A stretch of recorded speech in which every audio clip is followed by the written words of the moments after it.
Graça e a paz, meus irmãos. Convido você à leitura da carta de Paulo aos Colossenses, no capítulo 3, no versículo 12, que nos diz assim: Revesti-vos, pois, como eleitos de Deus, santos e amados, de ternos afetos de misericórdia, de bondade, de humildade, de mansidão, de longanimidade. Irmãos, há alguns anos atrás saiu uma reportagem de uma atitude da atriz Giovanna Antonelli, que fazendo gravações de uma novela da qual ela participava, ela teve que entrar em um lixão. E ali ela conheceu uma moça que trabalhava naquele local e a resgatou dali e acabou a transformando em uma modelo. A menina, que usava roupas sujas, maltrapilhas e fedidas, agora se viu desfilando em passarelas para a alta sociedade. Nos versículos anteriores, Paulo ele falou a respeito da mudança provocada quando nós compreendemos a nossa nova realidade pela união que nós temos com Cristo. A cada dia vamos sendo transformados, deixando de lado as obras do pecado e tomando uma nova postura de santificação. Agora, Paulo mostra mais especificamente alguns exemplos desses atos que confirmam a nossa salvação. Tal como ele tinha enumerado certas características odiosas e repugnantes da vida escrava pelo pecado, lá no versículo 5 e versículo 8, agora ele cita os atos que se esperam daqueles que foram salvos. Não é à toa que ele diz, como eleitos de Deus, ou seja, Deus nos escolheu, nos santificou e nos recebeu em seu amor sob essa condição, que o seu povo apresentasse as qualidades que refletissem o caráter glorioso do seu maravilhoso ser. Veja bem, a colocação de Paulo nos deve levar a refletir que ninguém que não tenha essas excelências jamais deveria se vangloriar de ser santo e amado por Deus. Ninguém que não possua esse comportamento jamais deveria se autodenominar participante do povo de Deus. Mas que qualidades são essas? No nosso texto, primeiramente, Paulo coloca os ternos afetos de misericórdia. Com isso, ele quer expressar aquela afeição que tem origem no mais íntimo do ser. É um reflexo da ação que ele teve para conosco, pois a nossa própria condição anterior era deplorável e reprovável pelas suas más obras. Vivíamos no lixão do pecado. Assim como Paulo diz em Romanos 11:32, foi a misericórdia de Deus que se manifestou diante da nossa desobediência. Ele nos amou de uma forma misericordiosa, de acordo com a sua soberania, como ele fala também em Romanos 9:15. E talvez aqui seja útil lembrarmos que foi para a misericórdia de Jesus que aquele cego de Jericó clamou, enquanto todos os outros estavam lhe mandando calar. Então, é uma atitude cristã agir com um profundo olhar de favor àqueles que muitas vezes são rejeitados pelos demais e até mesmo rejeitados pelos seus problemas e pelas suas falhas. Mas Paulo aqui ele continua falando a respeito da bondade. A bondade é a qualidade pela qual nós nos tornamos amáveis e vem em contradição às qualidades do pecado que ele havia detalhado no versículo 8.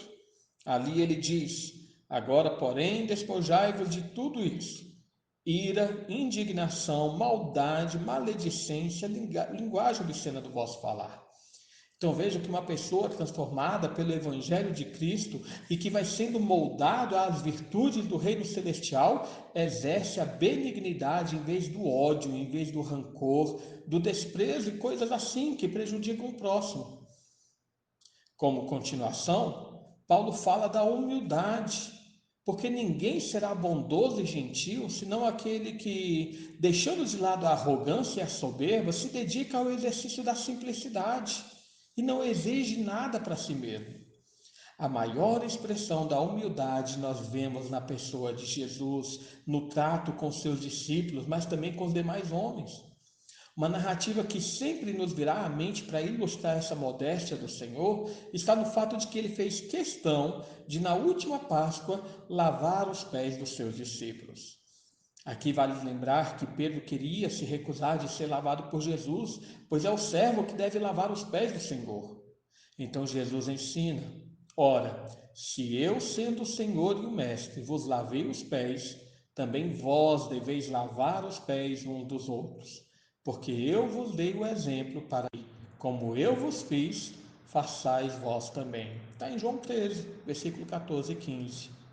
Veja bem, no reino dos céus, os valores são muito diferentes do que nós vemos aqui na terra.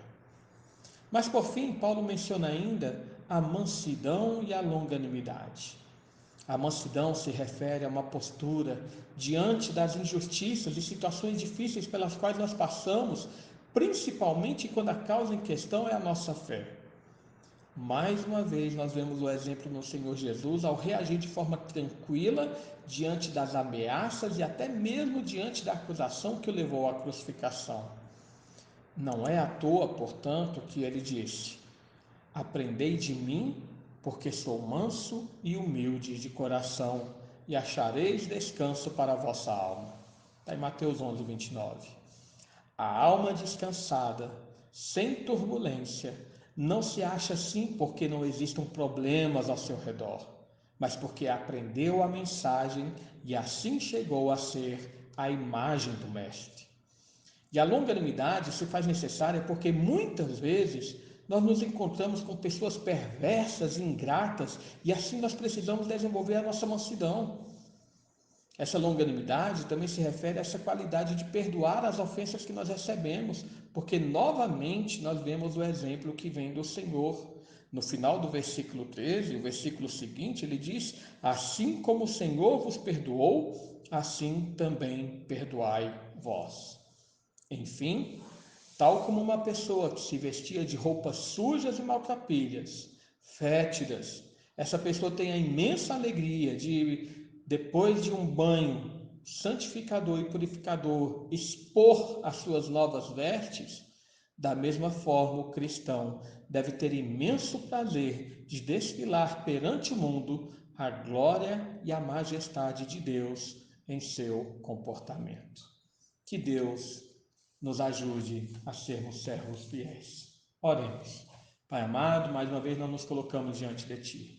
Agradecemos por Tua obra, Senhor, em nossa vida, por Tua misericórdia demonstrada em nosso favor. Agradecemos, Senhor, por toda a Tua longanimidade que tiveste para conosco, porque agiste conosco de uma forma bondosa, benigna, que não podemos sequer imaginar. E a Tua mansidão, Senhor, nos conquistou.